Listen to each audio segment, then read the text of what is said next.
En Reino Unido, y atención cuando hablamos de la sostenibilidad de los gobiernos hoy, ¿no? Estamos hablando del Reino Unido, una de las economías más desarrolladas del mundo, y la primer ministra, Liz Truss, duró 45 días.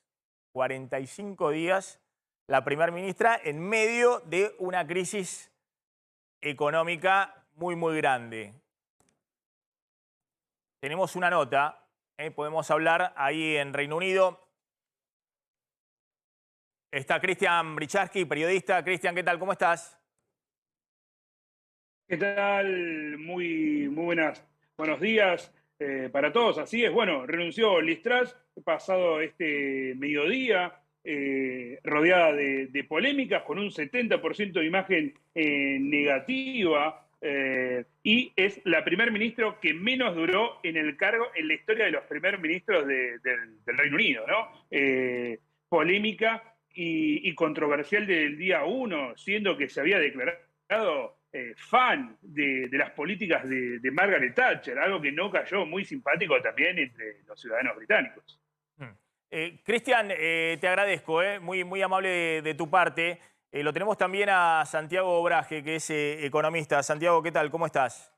Hola Maxi, ¿cómo estás? Bueno, a ver, contame un poquito qué está pasando, digamos, ¿no? Porque lo que hemos visto es un gobierno, se dividen en Gran Bretaña conservadores y laboristas, un gobierno que anunció un paquete de medidas de reducciones impositivas muy importantes, que nos enteramos el fin de semana tuvo que dar marcha atrás a esas medidas económicas. Hubo críticas hasta del presidente Biden a esas medidas, pero sobre todo lo que hubo es una corrida contra la libra esterlina, una devaluación fuerte de la moneda y una inestabilidad que no se veía hace mucho tiempo, en un contexto en el cual toda Europa está tensionada por una inflación inédita, que no se ha visto en los últimos 40 años, en el caso de Gran Bretaña, 10% en el último año. ¿Qué es lo que estás viendo? ¿Qué es lo que está sucediendo? ¿Cómo se vive ahí? Vos estás hace mucho tiempo, Santiago, hace tiempo no nos veíamos y es un gusto hablar con vos. Vos sos argentino, estás hace tiempo en Gran Bretaña, obviamente estás acostumbrado a la estabilidad del primer mundo y pareciera ser que el mundo se está argentinizando. Sí, efectivamente, sí, yo hace 17 años que vivo acá.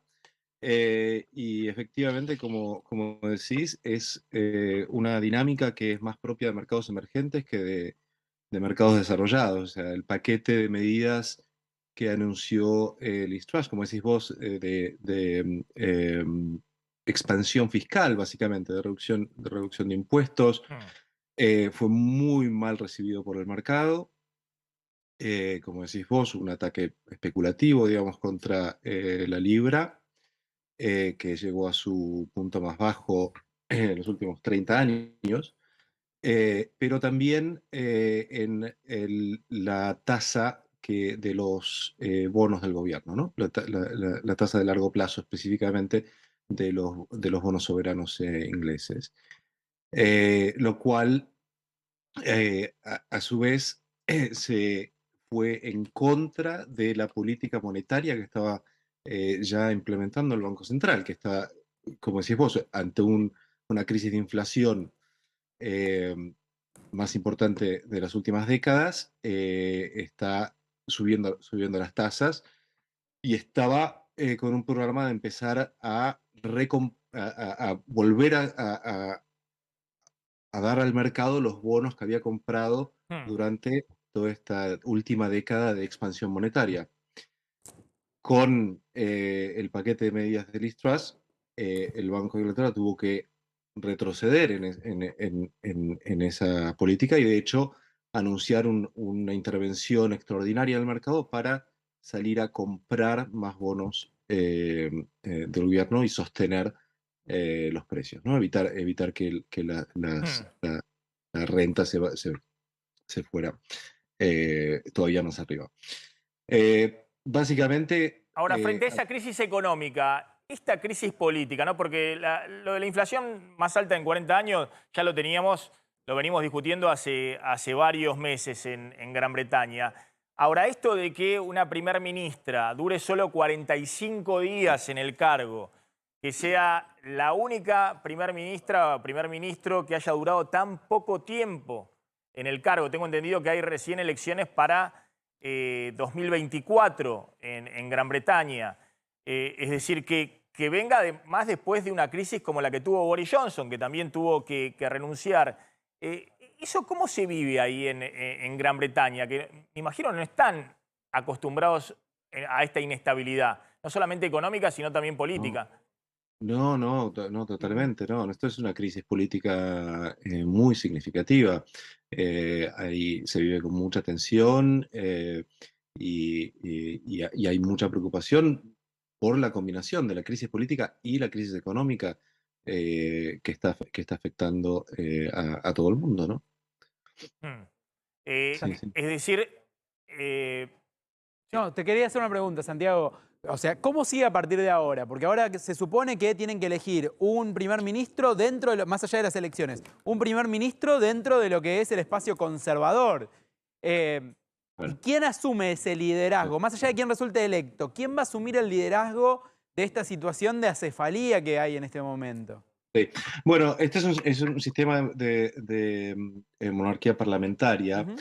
donde se elige a través de las elecciones el partido que gobierna, el primer ministro es el líder del partido que gobierna. En este caso lo que ha sucedido es que, como le pasó a Boris Johnson hace solo unos meses, a Liz Truss también le pasó que perdió la confianza de su partido y se vio obligada a renunciar como líder al partido. Eso quiere decir que el partido tiene que elegir un nuevo líder. Ese proceso ya se inició hoy, se espera que los candidatos, se espera que va a haber dos candidatos que deberían ya estar anunciados para el fin de semana o el lunes, y para el viernes que viene ya debería haber un nuevo primer ¿Y, ministro o un nuevo líder del Partido y Boris Conservador. Johnson cómo queda todo esto? Bueno, es muy interesante que Boris Johnson aparece como uno de los tres principales candidatos ahora a volver a retomar el rol de líder del Partido Conservador. O sea que a Eh, pesar que se fue por la ventana, puede llegar a volver. bueno, sí, los argumentos son que como Boris Johnson fue el que ganó las elecciones, es el único que en realidad tiene el mandato popular, digamos, para gobernar. Eh, y muchos de los miembros del Parlamento conservador están a favor de que vuelva él porque consideran que su mandato, ellos habiendo sido elegidos en las últimas elecciones, fue gracias a Boris Johnson como líder del partido. Entonces hay una cuestión de lealtad. Por otro lado, el que está como favorito en este momento, de acuerdo a las encuestas, es Rishi Sunak, que fue el que quedó segundo en la carrera hace solo un mes y pico cuando fue elegida Liz Truss, que era a su vez el Chancellor of Exchequer de Boris Johnson, ¿no? Es el equivalente al ministro de Economía. Santiago, ¿y cómo se ve desde el punto de vista, insisto, del ciudadano común? ¿Cómo está la situación? Estamos viendo que en Europa, sobre todo en Francia, obviamente hay muchas críticas, manifestaciones en contra de los aumentos tarifarios, bueno, la inflación en general, Bien. y eso que Francia tiene niveles inflacionarios más bajos.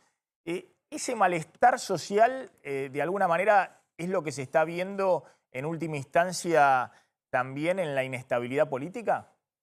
Sí, totalmente. Como decís vos, la inflación es el principal problema. En particular en Europa, como consecuencia de la guerra en Ucrania, hay un problema con el abastecimiento de energía, de gas específicamente, y eso ha disparado los precios tanto de gas como de electricidad eh, a niveles exorbitantes, ¿no? Entonces, una de las medidas, de hecho, que ha tomado este gobierno aquí en Inglaterra y también el gobierno alemán y a través de Europa, es de poner topes a los precios del gas y la electricidad para los hogares. Pero ciertamente es el problema eh, que está más en la cabeza de la gente, tanto en Inglaterra como en el resto de Europa, es el problema económico y el problema de inflación específicamente. Y bueno, eso obviamente se transmite también en descontento con los líderes políticos, ¿no? Es muy interesante, bueno, y muy preocupante también lo que está pasando, ¿no? En Europa con todo esto. Y en particular esto que hablamos, ¿no? Que también hasta en las democracias más sofisticadas, bueno, son contextos difíciles de llevar, ¿no? Liz Truss tenía una receta económica que uno puede decir es equivocada o es acertada, pero está claro que no se podía implementar porque anunció una baja de impuestos que, más allá de cuál es la reacción social, te genera una corrida cambiaria. En medio de esa corrida cambiaria hay toda una discusión también por el tema energético, ¿no? Fuerte, una discusión ahí en el Parlamento y termina renunciando previo cambio de todo su gabinete económico y su política económica. Es decir, da una vuelta en 180 grados en la política económica y después termina renunciando. La verdad que es muy llamativo lo que estamos viendo. ¿Cómo están los mercados en el día de hoy, Santiago? Me imagino que debes estar ahí prendido. Sí, no, bueno, el pound, la libra en principio rebotó con el Ah, mira anuncio, vos. pero ahora estaba volviendo a bajar, así que vamos a ver dónde termina hoy. Los yields de los bonos de 10 años estaba también más alto, hasta hace 10 minutos que lo chequeé. Eh, Este, es decir, que seguía la inestabilidad, seguía, digamos, Y todavía hay la inestabilidad desconfianza. porque sí, me parece que si bien el cambio el cambio de Chancellor fue muy positivo, o sea, que saliera Kwarteng y venga Hunt, principalmente porque volvió atrás prácticamente todas las medidas que habían anunciado, ¿no? Y entonces le dio de alguna manera la razón al mercado y el mercado reaccionó de manera positiva. Ahora obviamente se agrega nueva incertidumbre y me parece que hasta que esta incertidumbre pase y haya claridad en quién va a ser el próximo líder y qué políticas económicas va a llevar a cabo, me parece que vamos a seguir viendo algo de volatilidad. Santiago, gracias, un gusto hablar con vos, soy muy amable. Ahí estaba Santiago Braje, economista argentino, hace ya muchos años, ahí muy exitoso en Gran Bretaña. Gracias, Santiago, un abrazo, saludos a la familia.